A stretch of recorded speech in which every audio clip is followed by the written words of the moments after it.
Começa agora um programa que traz tudo sobre o livro mais lido em todos os tempos. Apresentamos O Som do Livro.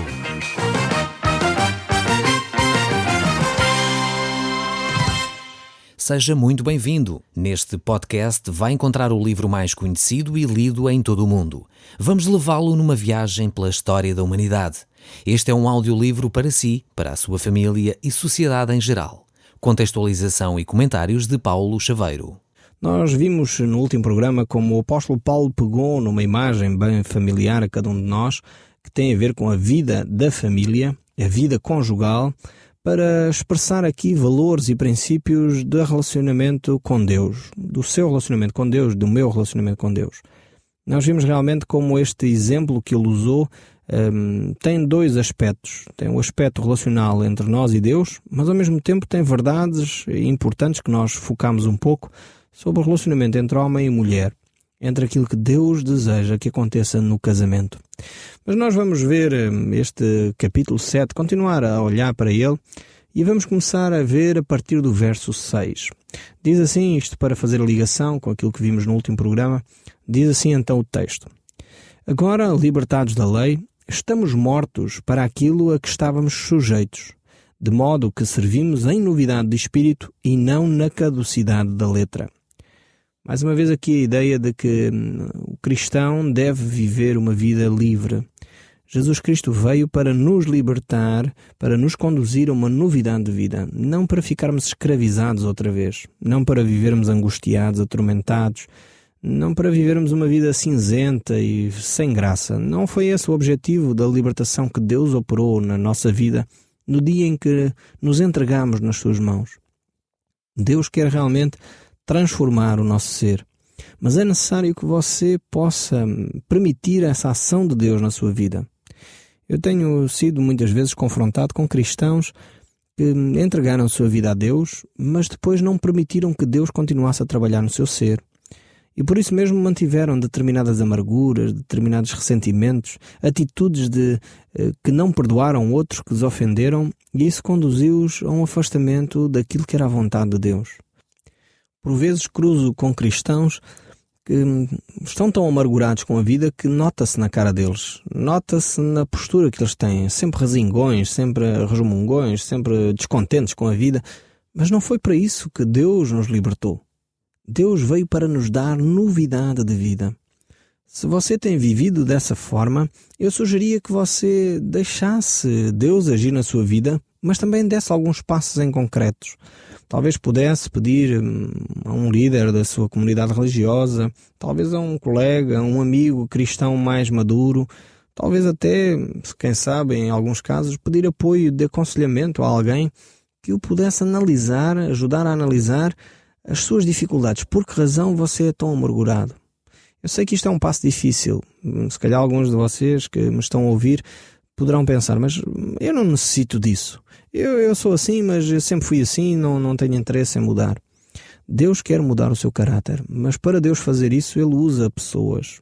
Deus normalmente não vai mandar uma mensagem escrita nas nuvens a dizer: Manuel, tu tens que mudar esta área da tua vida. Normalmente não é assim que Deus funciona.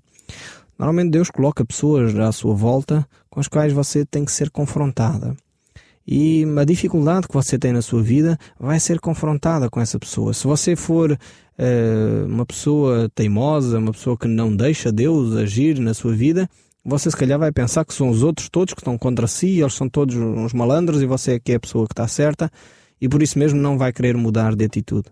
Mas se você se deixar permear pela vontade de Deus, se você tem constantemente confrontos com outros, se calhar é a altura de você ouvir aquilo que Deus lhe está a dizer e permitir que Deus ajude a mudar esse seu sentimento, a tratar essa sua ferida que lá está, que não permite que você viva uma vida descontraída, uma vida agradável, uma vida que não seja em caducidade da letra. Você quer cumprir a Bíblia, você quer obedecer à palavra de Deus, mas quer seguir aquelas regras de uma forma tão atroz, tão exata, que passa a ser caduca, passa a ser realmente uma situação legalista e que não tem novidade de vida, não tem Espírito de Deus nisso.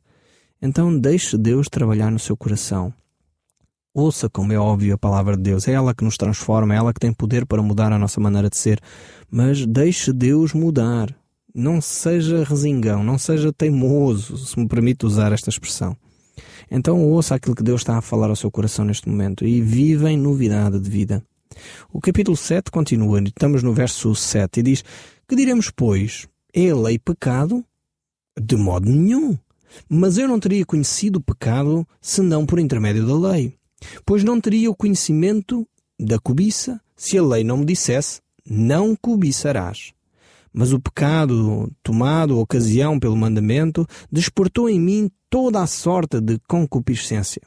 Porque sem lei está morto o pecado. Outrora, sem a lei, eu vivia. Mas, sobrevindo o preceito, reviveu o pecado e eu morri. E o mandamento que me fora para a vida, verifiquei que este mesmo se tornou para a morte. Porque o pecado, prevalecendo-se do mandamento, pelo mesmo mandamento me enganou e me matou. Por conseguinte, a lei é santa e o mandamento santo, justo e bom. Acaso o bom se pode tornar em morte? De modo nenhum.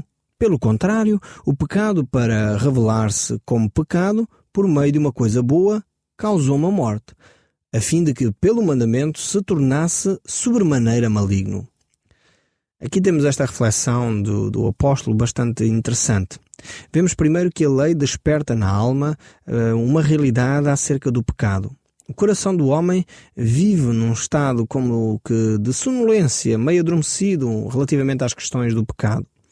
É aquilo que a gente costuma dizer, assim, no vulgar português, de consciência cauterizada. Ou seja, a pessoa já vai vivendo sem dar conta do que faz, do que é certo, do que é errado. A alma, de alguma forma sem lei, vive pelos instintos mais primários. É como aquela história da criança selvagem, que basicamente ela pretendia salvar a sua vida, viver no meio do mato e sobreviver de uma forma mais satisfatória possível. Ela não tinha condições de viver em sociedade, não sabia o que era respeitar o próximo, não sabia o que era atravessar uma rua, não sabia o que era ter cortesia. Todos esses valores importantes para o relacionamento em sociedade são postos de lado quando uma pessoa vive no meio da selva, sozinho, sem mais ninguém para conviver. Por isso é vital o homem viver na sociedade, é vital o homem viver numa comunidade, numa família. É aí que realmente a pessoa desenvolve o caráter, é aí que a pessoa desenvolve princípios fundamentais para a nossa vida como seres humanos. Então esta lei, maneira de ser e de estar, tem a ver com o nosso relacionamento. E o homem realmente vive um período da sua vida quase de cegueira da sua consciência. Ou seja, já não sabe muito bem o que é certo e errado. Pois a própria sociedade muitas vezes foi cauterizando a sua consciência e por isso a importância da lei. Isto porquê? Porque muitas vezes as pessoas colocam a Bíblia, a lei, aquilo que é a orientação de Deus, catalogando logo por fora. Isto é um moralismo que eu não quero aceitar. Isto é uma religiosidade que eu não quero ouvir. E a pessoa foram afastando do seu dia-a-dia aquilo que são princípios vitais para a vida em sociedade. Infelizmente, quando a Bíblia fala de pecado, as pessoas desligam a rádio. Espero que não seja o seu caso agora. Não desligue já. Porque às vezes tem a ver com compreensão errada que nos foi dada pelos nossos educadores acerca da religião. E eu não queria falar da religião, eu queria falar da Bíblia e da proposta de vida que Deus tem para si. Mas para que nós compreendamos essa proposta de vida que Deus tem para si, nós temos que olhar para a nossa própria maneira de ser e ser confrontados com aquilo que nós somos. Dando um exemplo, se você vai sair para uma festa, você normalmente veste lá a melhor roupa que tem, enfim, aparalta-se bem para poder sair. E o que é que você normalmente faz antes de sair de casa? Vai colocar-se em frente a um espelho, não é? Normalmente, para ver se está bem penteado, se a gravata está no sítio, se o vestido ficou bem, enfim, depende se é homem ou mulher, vai-se aparaltar como manda a regra e depois vai verificar num espelho aquilo que você realmente fez, se fica a condizer, se está a gostar, se não está a gostar. E é nesse confronto com o espelho que você verifica se ficou bem arrumado ou mal arrumado, se ficou bem vestido ou mal vestido. A lei serve exatamente como esse espelho. É no confronto com esse espelho, é no confronto com a palavra de Deus que nós verificamos quem realmente nós somos. E é nesse confronto que nós podemos verificar os retoques que são necessários serem feitos para podermos entrar nessa festa. Deus quer proporcionar uma festa na sua vida, mas é necessário que você deixe que Deus faça os retoques necessários na sua vida para que você esteja em condições para ir a essa festa. E é assim mesmo que Deus quer fazer. Por isso mesmo este confronto com a lei, esta percepção de que as coisas que nós fazemos nem sempre estão corretas. Talvez dando uma outra imagem possa ajudar ainda para nós compreendermos um pouco melhor isto. É como se você estivesse, por exemplo, no meio de um mato e houvesse uma tempestade enorme. E você lá ao fundo via uma pequena cabana e você entrava nessa cabana. Lá não havia luz, estava tudo bem escuro. Só de vez em quando os relâmpagos iluminavam ao longe, mas você não tinha a percepção do que é que essa cabana tinha dentro. Você aconchegou-se o melhor que pôde para passar a noite de tempestade e ali ficou durante aquela noite.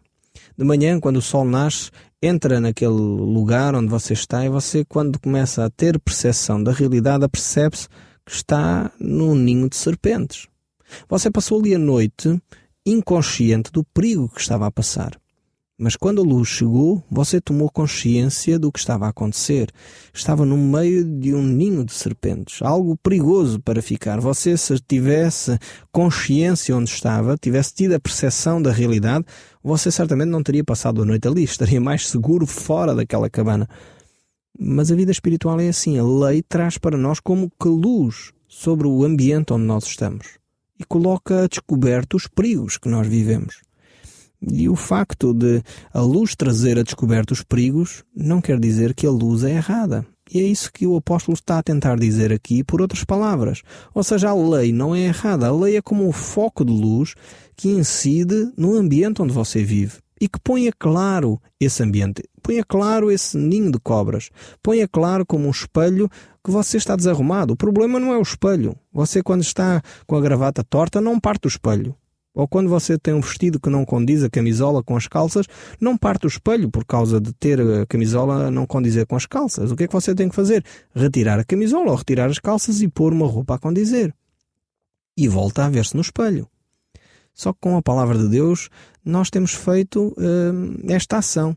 Em vez de nos confrontarmos com a palavra de Deus e mudarmos aquilo que está errado em nós, nós partimos o espelho, partimos a palavra, mandamos a palavra de Deus para fora, para longe, porque não queremos ser confrontados com as verdades acerca de nós mesmos. E é isso que o homem tem feito ao longo da história. Ao confrontar-se com a Bíblia, ao confrontar-se com a palavra de Deus, revolta-se contra Deus como se Deus tivesse culpa das nossas próprias ações. E então rejeita aquilo que Deus propõe, as mudanças e o remédio que Deus oferece para o problema do homem. E é isso que o apóstolo estava a tentar dizer. E nós vamos continuar a ler este capítulo 7, o verso 9. E diz assim: outrora sem lei eu vivia, mas sobrevindo o preceito, reviveu o pecado e eu morri. E o mandamento que me fora para a vida, verifiquei que este mesmo se me tornara para a morte. Porque o pecado, prevalecendo-se do mandamento, pelo mesmo mandamento, me enganou e me matou. Por conseguinte, a lei é santa, o mandamento é santo e justo e bom. Acaso o bom pode se tornar em morte? De modo nenhum. Pelo contrário, por meio de uma coisa boa, causou-me a morte, a fim de que pelo mandamento se mostrasse sobremaneira o maligno. Vemos aqui a lei, que a lei é boa. A lei é então esse espelho, é aquela que revigora a nossa maneira de ver e de olhar à nossa volta. E o verso 14 continua: porque bem sabemos que a lei é espiritual. Eu, todavia, sou carnal, vivendo a escravidão do pecado. Porque nem mesmo compreendo o meu próprio modo de agir, pois não faço o que prefiro, e sim o que detesto. Ora, se faço o que não quero, consinto com a lei que é boa. Nesse caso, quem faz isso já não sou eu, mas o pecado que habita em mim. Porque eu sei que em mim mesmo, isto é, na minha carne, não habita bem nenhum. Pois o querer o bem está em mim, não porém o efetuá-lo. Porque não faço o bem que prefiro, mas o mal que não quero, esse eu faço. Mas se eu faço o que não quero, já não sou eu quem o faz, e sim o pecado que habita em mim. Então, ao querer fazer o bem, encontro a lei de que o mal reside em mim, porque no tocante ao homem interior tenho prazer na lei de Deus. Mas vejo nos meus membros outra lei, que guerreando contra a lei da minha mente, me faz prisioneiro da lei do pecado que está nos meus membros. Desventurado o homem que eu sou, quem me livrará do corpo desta morte? Graças a Deus, por Jesus Cristo nosso Senhor, de maneira que eu, em mim mesmo, com a mente, sou escravo da lei de Deus, mas segundo a carne, da lei do pecado. Este texto é extremamente rico, é profundo. Eu sei que talvez podemos aqui ficar um pouco baralhados com a sequência de palavras que o apóstolo traz. Mas vamos tentar dissecar um pouco estas ideias que ele traz aqui e tentar falar um pouco de uma forma mais concreta sobre estes textos bíblicos. Por um lado, vemos que a nossa alma é despertada pela realidade do pecado. E ela é despertada por quê? Pela palavra de Deus, pela lei. Agora vemos que esta mesma alma se mantém desperta pelo um certo antagonismo que se estabelece entre o homem, o seu interior e as suas ações. Vemos esta atitude constante neste relato que o apóstolo Paulo faz aqui. O Evangelho não procura promover nenhuma satisfação ao ego. Ele não procura promover um bem-estar para que você diga, eu sinto-me bem ao ouvir a palavra de Deus. A palavra de Deus é realmente um espelho que reflete aquilo que nós somos. Se realmente à frente do espelho nós somos conscientes do nosso pecado, então a palavra de Deus fez o seu papel. O apóstolo Paulo, na epístola que ele escreve também aos Gálatas, ele fala acerca desta atitude do homem, esta atitude do ser interior que acontece entre nós. E ele diz, a carne luta contra o espírito e o espírito luta contra a carne. Há ali uma guerra interior que muitas vezes aquele bem que nós queremos fazer, sabemos que devíamos ter tido esta atitude, mas não o temos, não conseguimos realizar o bem que pretendemos fazer. E às vezes não tínhamos intenção de magoar o nosso vizinho, não tínhamos intenção de magoar a nossa esposa, não tínhamos intenção de magoar o nosso filho, e saem palavras duras da nossa boca. E nós ofendemos aquelas pessoas. Então o mal que eu não queria causar, eu causei. A intenção não era essa, mas a realidade é que as minhas ações produziram no coração da outra pessoa tristeza, ofenderam o outro, palavras duras. E é isto que o apóstolo Paulo está a tentar dizer. É por isso que ele fala sobre esta lei, que de alguma forma é a lei espiritual que está em nós e que luta contra a carne. E é vencido, realmente a escravidão do pecado domina o homem. Mas por outro lado o homem tem prazer na lei de Deus. O que é que isto quer dizer? Eu creio que é de comum acordo que todos nós acreditamos que é melhor caminhar na verdade. Ou seja, ninguém promove deliberadamente uma sociedade onde a mentira fosse um valor aceite. Ou seja, não vamos dizer, ok, a partir de agora toda a gente mente e isso é que é bom. Não, nós temos prazer na lei de Deus que diz mentir é errado, mentir é pecado. Porquê? Porque nós sabemos as consequências. E nós educamos os nossos filhos dizendo, meu filho, não mintas. O mentir é errado, diz a verdade ao pai. Mas, no entanto, muitas vezes nós mentimos. No entanto, temos prazer na lei de Deus que diz devemos andar em verdade. E é isto que está em causa, é isto que o apóstolo está a dizer, por outras palavras. Eu tenho prazer na lei de Deus, eu tenho prazer na justiça. Todos nós queremos justiça no nosso país. Nós sabemos o nosso país corrupto como ele é, vemos muitas vezes pessoas que vivem na nossa nação em corrupção constante e passam impunes pelas malhas da lei. Nós queremos justiça, mas muitas vezes nós somos injustos com o nosso vizinho. Muitas vezes nós somos injustos com o nosso colega. Essencialmente quando diz respeito a nós. Achamos sempre que nós é que estamos sempre a ser injustiçados. Os outros nunca têm razão. E quando toca em questões que me dizem respeito, nós sempre defendemos aquilo que é nosso. Costuma dizer o povo, cada um puxa a brasa à sua sardinha. Você já ouviu esta expressão, certamente. E então tem a ver com isto, tem a ver com justiça, sentido de justiça. Então nós temos por um lado prazer na lei de Deus, prazer na justiça, prazer na verdade, mas o facto é que nós não vivemos dessa forma. E é por isso que o apóstolo faz este clamor desesperado, desventurado homem eu sou. Quem me livrará do corpo desta morte? Agora ele dá a solução, ele não fica só no desespero, ele não fica só numa intenção, ele diz, graças a Deus, por Jesus Cristo nosso Senhor, de maneira que eu, de mim mesmo, com a mente, sou escravo da lei de Deus, mas segundo a carne da lei do pecado. Ou seja, graças a Deus que a solução vem dele, provém do próprio Deus, vem através da pessoa de Cristo Jesus. Eu sou um homem que sou desventurado, não consigo lidar com estes aspectos da vida, não consigo dar a volta por cima, não consigo combater estes aspectos, mas ao mesmo tempo Cristo traz a solução. Cristo é aquele que pode transformar a minha vida. E ele pergunta: quem é que me vai livrar desta morte? Quem me vai livrar desta situação? Quem me pode retirar deste lamaçal? E realmente a resposta é Cristo. Quando Cristo estava a falar com o apóstolo Pedro, por outras palavras, levou Pedro a refletir sobre estas questões também. E Jesus pergunta a Pedro: Pedro, tu amas-me? E Pedro confessa: Senhor, tu sabes tudo, tu sabes que eu te amo. Tu sabes realmente aquilo que vai no meu coração. Tu sabes a dificuldade. E Pedro tinha acabado de negar a Cristo. Este contexto da confissão de Pedro tem a ver com a negação que Pedro havia feito acerca de Cristo.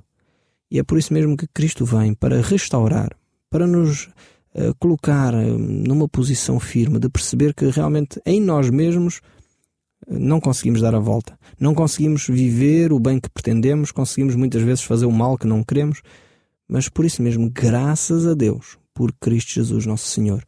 Quando Cristo Jesus se torna nosso Senhor, quando Cristo Jesus governa a nossa vida, então nós aí podemos experimentar aquilo que a palavra de Deus nos diz, que em tudo somos mais que vencedores, por aquele que nos amou. E esta é a mensagem do Evangelho de Cristo. Você pode ser uma pessoa vitoriosa se permitir que Cristo Jesus se torne o seu Senhor. O Som do Livro, uma produção da Rádio Transmundial de Portugal.